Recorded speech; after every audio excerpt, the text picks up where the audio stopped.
First, let's go to what should matter most to everybody at this stage, okay?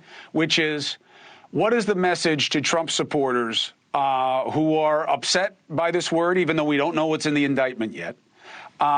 What does the former president want to see on the streets of America, if anything?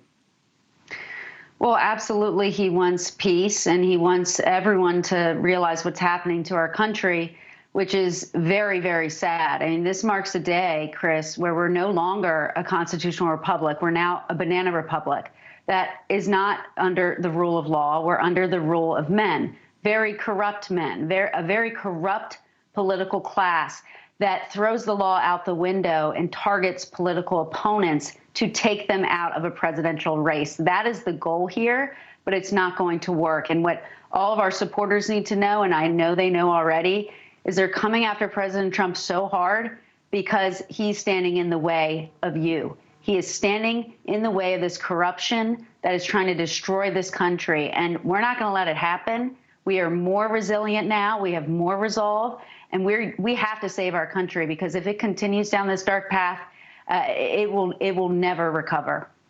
Let me ask you a question. When you say standing in the path of you, do you mean me?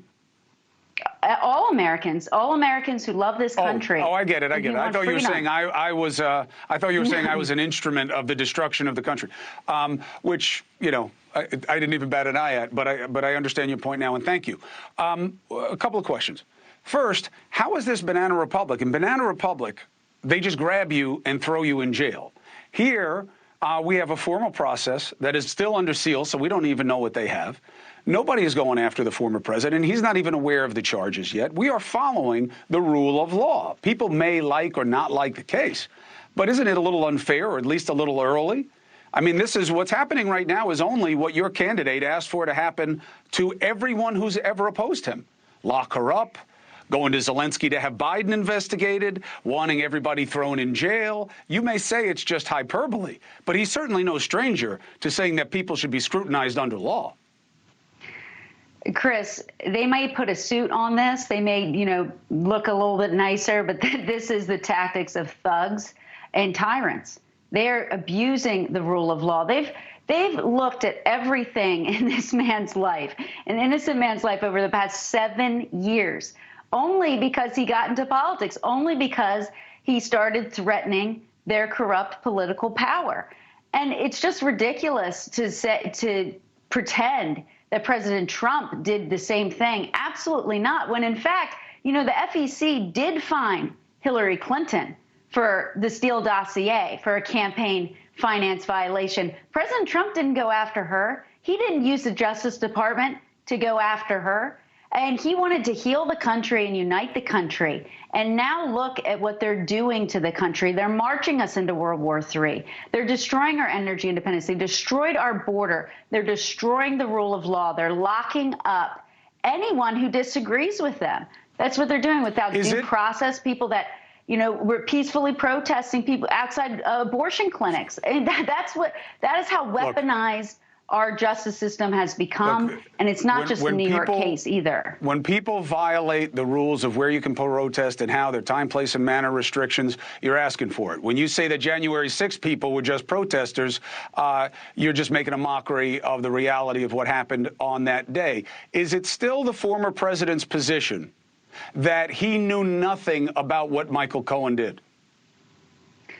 The president's position is he's completely innocent, and there's no crime here. There's literally no crime. Michael Cohen pleaded guilty to multiple crimes. Yeah, and if you hear the testimony of Bob Costello last week before the grand jury, who, with a very rigged prosecutor trying to limit what he could even say, told the truth and said this man, Michael Cohen, was so desperate to avoid jail time because he had committed real crimes, having nothing to do with President Trump or his business or anything, was so desperate and vowed he would never spend a day in jail. That is why he lied and pled guilty to a non-crime, because he was so desperate of what they actually had on him, which was far worse. Everyone knows he has no credibility. And the federal prosecutors who looked at everything in President Trump's life during the Mueller witch hunt, they looked at 3 million pages of documents. They couldn't bring this case because they knew they didn't have one, but they're so desperate because they see our movement growing. President Trump's leading in all of the polls. They know that they have to try to take President Trump out of this race or they will lose and all of their jobs will be on the line. And that's what we need to do to save this country.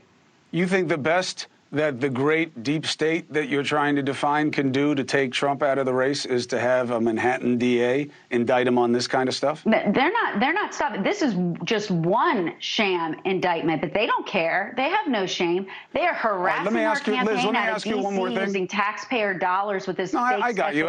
This is not.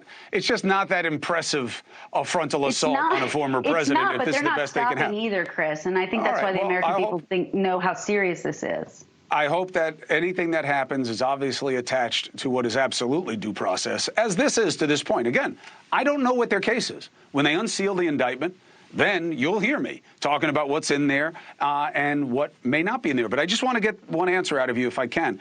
Again, does the former president still maintain he was unaware of what Michael Cohen was doing in making these payments? Well, the evidence that came out last week that President Trump put out as well, the letter from Michael Cohen's attorney in 2018, testified to the fact that this was not Trump organization funds. It was not Trump campaign funds. And that they did not know at the time that Michael Cohen did this on his own. So we know this is a sham case. It is so lawless. And they're really trying to destroy the country in the process. And we can't let that happen. When, by the way, there are so many real crimes that the Biden family have committed that the FBI has had evidence of for years. This is not equal justice, and we will not save this country until we have equal justice under the law, and President Trump will restore that. Liz Harrington, appreciate you. Thank you very much for giving the position of the Trump campaign. We'll speak again. Hey, thank you for watching. Please go to newsnationnow.com, newsnationnow.com, and you can find NewsNation on your television provider. And don't forget to click the red subscribe button down below. Then you will get more of NewsNation's fact-driven coverage.